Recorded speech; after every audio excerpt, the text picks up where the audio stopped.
My name is Mark Rice of Cutter Networks, and today we're going to talk about the RAD RICi-SE. What is a RICi-SE? Where do we use it? And what does it look like? We're going to talk about those things. First of all, let's talk about what it does conceptually.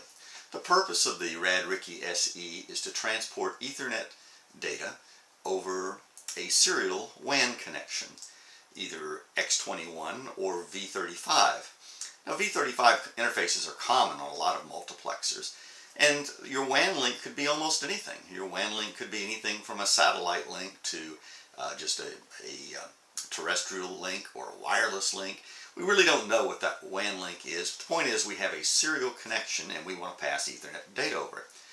Now, in the RAD product line, there's a couple ways to do that.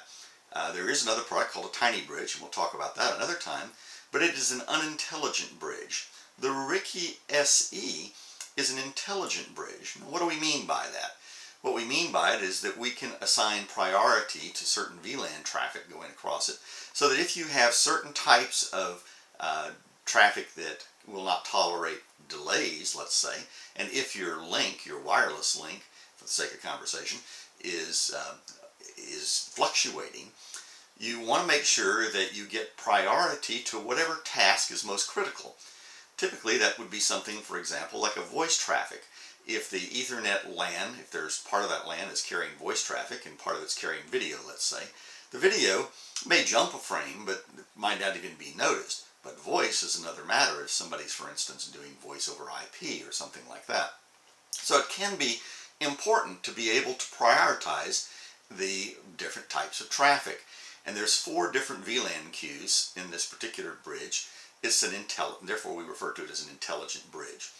Now, it has some neat features. Maximum data rate is 2.048 megs per second.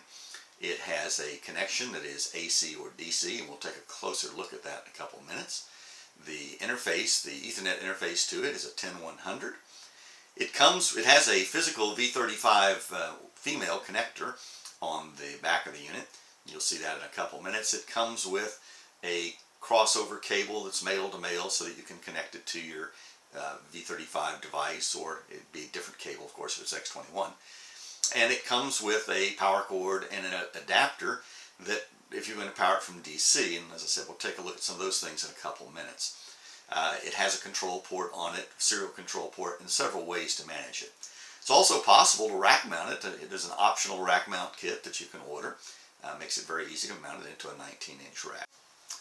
Okay, let's take a look at the back of the RICi-SE.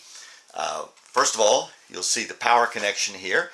This will operate at 100 to 240 volts AC, or negative 48 or negative 60 DC.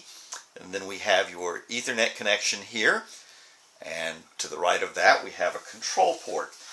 Now, the RICi-SE can be managed with an ASCII 2 terminal via the control port, or a web browser, or Telnet, or SNMP, or RADView Lite. So you have several management options there. If we look a little further over on the box, we'll see the connection. In this case, this is a 34-pin V35 female connector, and that's really all you'll see on the back of the unit. Let's turn it around and take a look at the front.